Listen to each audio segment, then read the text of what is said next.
안녕하십니까. 만화고인중개사의 저자 이용훈입니다. 오늘은 부동산 공법 문제풀이 25강 시간으로서 241번부터 250번 문제를 함께 풀어보도록 하겠습니다. 자, 지금부터 241번 문제 시작하겠습니다. 241.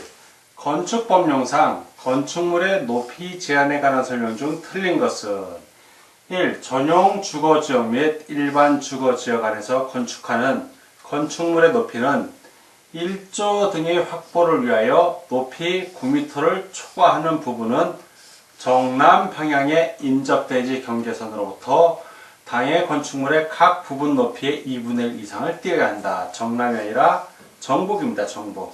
정북 방향. 이렇게 정남, 정북 이런 단어는 꼭 주의해서 여러분들이 보셔야 됩니다. 그래서 이런 X. 2. 공동주택, 일반 상업지역과 중심 상업지역에 건축하는 것을 제외함. 공동주택은 대통령령이 정하는 높이 이하로 하여야 한다. 맞고요. 3. 2층 이하로서 높이가 8m 이하인 건축물은 조례가 정하는 바에 의하여 1조 등의 확보를 위한 높이 제한에 관한 규정을 적용하지 아니할 수 있다. 맞습니다. 4. 허가권자는 가로구역을 단위로 하여 건축물의 높이를 지정, 공고할 수 있다. 맞고요. 5. 허가권자가 가로구역별 건축물의 높이를 지정하려면 지방건축위원회의 심의를 거쳐야 한다. 맞습니다. 다 오고 하나만 X. 그래서 틀린 것을 고르니까 241번은 1번이 정답이 되겠습니다. 다음 문제를 보겠습니다. 242번. 건축법령상 특별건축구역에 관한 설명으로 옳은 것은 1. 도시 및 주거환경정비법에 따른 정비구역에는 특별건축구역을 지정할 수 없다. 없다가 아니라 있답니다. 있다. X. 2. 개발제한구역의 지정 및 관리에 관한 특별조치법에 따른 개발제한구역에는 특별건축구역을 지정할 수 있다. 있다가 아니라 이때는 없답니다. 없다. X.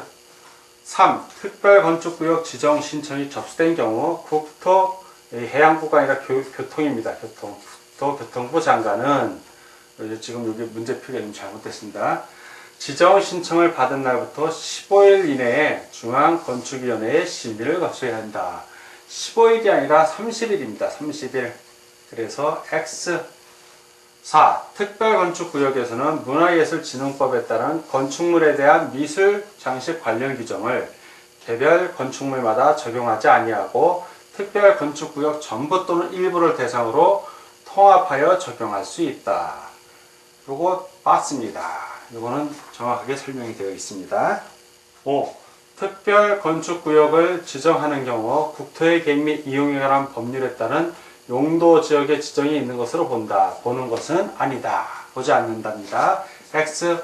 다 X고 하나만 O. 옳은 것을 고르니까 242번은 4번이 정답이 되겠습니다. 다음 문제를 보겠습니다. 243. 건축법령상 특별건축구역에 대한 설명 중 틀린 것은 1. 특별건축구역의 지정권자는 국토교통부 장관 또는 시도지사이다. 맞습니다. 2. 개발제한구역이나 자연공원 등은 특별건축구역으로 지정할 수 없는 구역 등에 해당한다. 맞습니다. 3. 특별건축구역 지정일부터 3년 이내에 특별건축구역 지정 목적에 부합하는 건축물의 착공이 이루어지지 아니하는 경우 지정이 해제될 수 있다. 이거 3년이 아니라 5년입니다. 5년 이내. X. 4. 중앙행정기관의 장은 특별건축구역의 지정이 필요한 경우 국토교통부 장관에게 특별건축구역의 지정을 신청할 수 있다. 맞습니다. 5. 국토교통부 장관은 특별건축구역의 지정 신청이 접수된 경우에는 지정 여부를 결정하기 위하여 지정 신청을 받은 날부터 30일 이내에 중앙건축위원회의 심의를 거쳐야 한다. 맞습니다. 다 오고 하나만 X. 틀린 것을 고르니까 243번은 3번이 정답이 되겠습니다. 다음 문제를 보겠습니다. 건축법상 이행강제금에 대한 설명 중 틀린 것은 1번 이행강제금은 시정명령을 이행하지 아니한 자에게 부과한다. 맞고요. 2번 이행강제금은 1년에 1회씩 반복하여 부과할 수 있다. 예, 반복하여 부과할 수 있는데 1년에 1회씩이 아니라 2회 이내에 반복하니까 2회까지도 가능합니다. 1회든 2회든. X. 3번. 이행 강제금을 부과할 때는 청문 절차를 거칠 필요가 없다. 맞고요. 4번. 이행 강제금을 부과한 후 시정명령을 이행한 경우 이미 부과한 이행 강제금은 징수하고 새로운 이행 강제금 부과는 중지한다. 맞습니다. 4번. 이행 강제금의 부과 처분에 대하여 불복하는 경우에는 이의제기를 제기할 수 있다. 맞고요. 다 오고 하나만 X 틀린 걸 보니까 244번은 2번이 정답이 되겠습니다. 다음 245번 문제를 같이 보도록 하겠습니다. 245번. 건축법령상 건축통계 및 건축행정 전산화에 관한 설명으로 틀린 것은 1. 건축통계 작성 등에 필요한 사항은 국토해양부령으로 정한다. 맞고요. 2. 허가권자는 건축통계를 국토해양부 장관이나 시도지사에게 보고해야 한다. 맞습니다. 3번. 허가권자는 전국 단위의 전산자료를 국토해양부 장관의 승인을 받아 그것을 이용하려는 자에게 무상으로 제공해야 한다. 무상 아니죠. 이거 사용료 받고 유상입니다. 사용료를 받고 제공하는 겁니다. X. 4번. 국토해양부 장관은 건축법령에 따른 건축행정 관련 업무를 전산 처리하기 위하여 종합적인 계획을 수립 시행할 수 있다. 맞습니다. 5번. 허가권자는 건축 허가 업무 등의 효율적인 처리를 위하여 전자정보 처리 시스템을 이용하여 건축법에 규정된 업무를 처리할 수 있다. 맞습니다. 다 오고 하나만 X 틀린 걸 구하니까 245번은 3번이 정답이 되겠습니다. 246번. 주택법의 제정 목적과 가장 관련이 적은 것은 이 주택법의 제정 목적을 여러분 이건 암기를 좀 해주셔야 돼요. 한번 제가 읽어보겠습니다.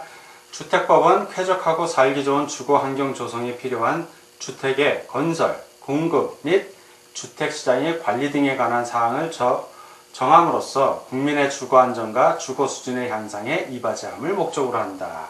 그것이 아닌 걸 찾는 겁니다. 1. 쾌적하고 살기 좋은 주거 환경 조성 있고요. 2. 주택의 건설 해당됩니다. 3. 주택의 공급 해당됩니다. 4. 주택의 관리 이건 해당 없죠. 5. 주택 시장 시장의 관리는 있습니다. 그래서 246번은 적응을 고르니까 4번이 정답이 되겠습니다. 다음 문제를 보겠습니다. 247번. 주택법령상 용어에 관한 설명으로 틀린 것은 1. 주택단지의 입주자 등의 생활복리를 위한 유치원은 복리시설에 해당한다. 맞습니다. 2. 주택에 딸린 관리사무소는 부대시설에 해당한다. 맞습니다.